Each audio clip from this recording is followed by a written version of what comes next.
मुख्तार अंसारी के जो पड़ोसी होते हैं वो मुख्तार अंसारी को किस नज़र से देखते हैं, मुख्तार अंसारी के बारे में वो क्या सोचते हैं। मुख्तार अंसारी की छवि जो है आम जनता में, जो उनके आसपास के लोग हैं, चाहे वो हिंदू समाज के हों, चाहे वो मुस्लिम समाज के हों, किसी भी समाज से आते हों, लेकिन सवाल यहाँ ये उठता है कि मुख्तार अंसारी की छवि जो है लोगों के बीच कैसी होती है। हाँ, ये अलग बात है कि कानून की नज़र से अगर देखा जाए तो मुख्तार अंसारी के ऊपर बहुत सारी धाराएं और बहुत सारे मुकदमे चल रहे थे, जिसके तहत उनको जो है सज़ा भी मिल चुकी थी और वो जेल में सज़ा भी काट रहे थे।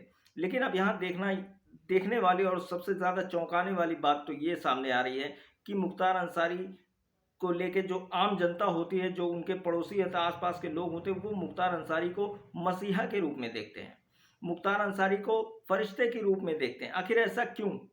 सबसे बड़ा सवाल है दोस्तों। अगर मुख्तार अंसारी वाकई में गैंगस्टर था, वाकई में माफिया था, तो आम जनता जो है उसको इस तरीके से क्यों पेश कर रही है मुख्तार अंसारी को? उनको मसीहा क्यों मान रही है? उनको फरिश्ता क्यों मान रही है? कहीं ना कहीं शायद इस बात में कुछ तो थोड़ी बहुत तो सच्चाई ज़रूर होगी, लेकिन वो बात तो खैर आई गई होगी। मैं अब हमारे जो सीएम हैं आदित्यनाथ योगी, मैं अब इनसे एक सवाल करना चाहूँगा। योगी आदित्यनाथ जी का कहना है कि हम माफिया और गैंगस्टर को बिल्कुल जड़ से ही खत्म कर देंगे, उनको बिल्कुल समाप्त कर देंगे।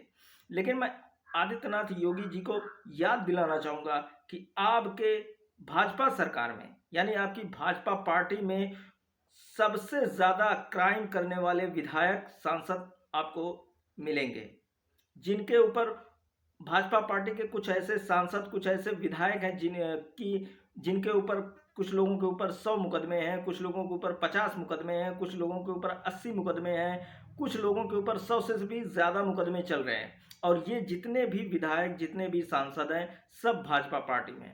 लगभग 111 विधायक अपराधी भाजपा के अंदर पाए जाएंगे, आपको मिलेंगे देखने को।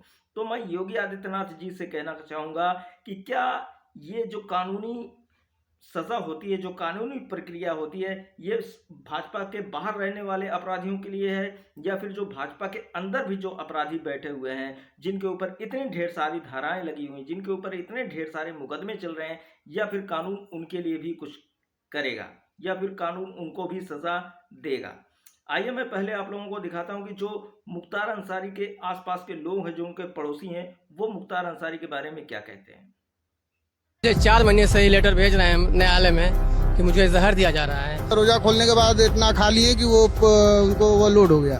ये मिली जुली इनकी जो है प्लानिंग के तहत हत्या की गई है। बनास के जो ब्रजेश सिंह जी हैं, उनके खिलाफ इनकी गवाही भी थी। इनकी भी गवाही 10 अप्रैल को थी। साल पहले आपने अतीक अहमद की हत्या भी देखी होगी कि लाइव चल रहा है और मर्डर कर दिया जा रहा है। माफिया तो खुलेआम घूम रहा है के लिए कोशिश की जाती है, ऐसा कुछ है नहीं। और मुख्तार अंसारी साहब के साथ जो है, आप अगर मुस्लिम की बात करें तो 60% मेरे ख्याल से उनके जितने भी आदमी होंगे, कार्यकर्ता, या वो सब हिंदू थे, नॉन मुस्लिम थे, और मुस्लिम कम थे। चाहे उनका ड्राइवर हो, चाहे उनका कार्यकर्ता हो, चाहे उनके साथ रहता हो, चाहे उनका वकील हो, चाहे जो भी हो, सब नॉन मुस्लिम। तो आप कैसे कह देंगे कि सर वो हिंदू मुस्लिम करते हैं? 2009 के चुनाव में सिर्फ 17,000 वोट से हारे, ये भी बनारस में उनकी और जोशी के सामने।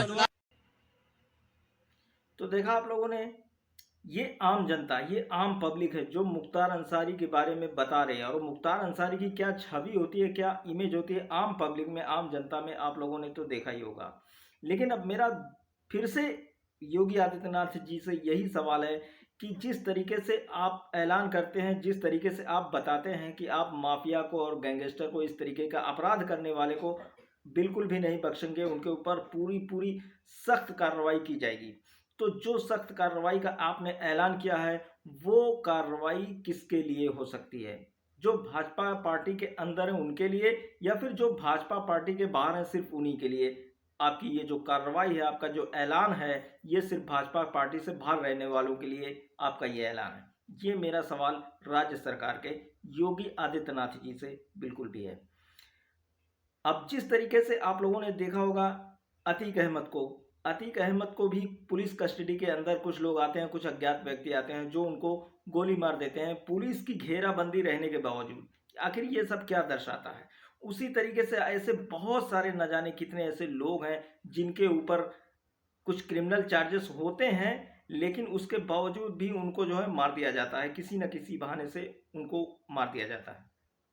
तो ये जो सारी घटनाएं हमारे सामने हो रही हैं, जो भाजपा सरकार के बाहर के जो लोग हैं, जो भाजपा सरकार से बिल्कुल कोई भी ताल्लुक नहीं रखते, उनके साथ इस तरीके का जो काम किया जा रहा है, इस तरीके का हादसा उनके साथ हो रहा है, ये कहीं ना कहीं बहुत दुखद वाली बात है और बहुत कुछ दर्शाने की कोशिश की जाती है उनके द्वारा। आज का मेरा जो वीडियो था वो यहीं तक था। मिलते हैं फिर किसी नेक्स्ट वीडियो में, तब तक के लिए जय हिंद।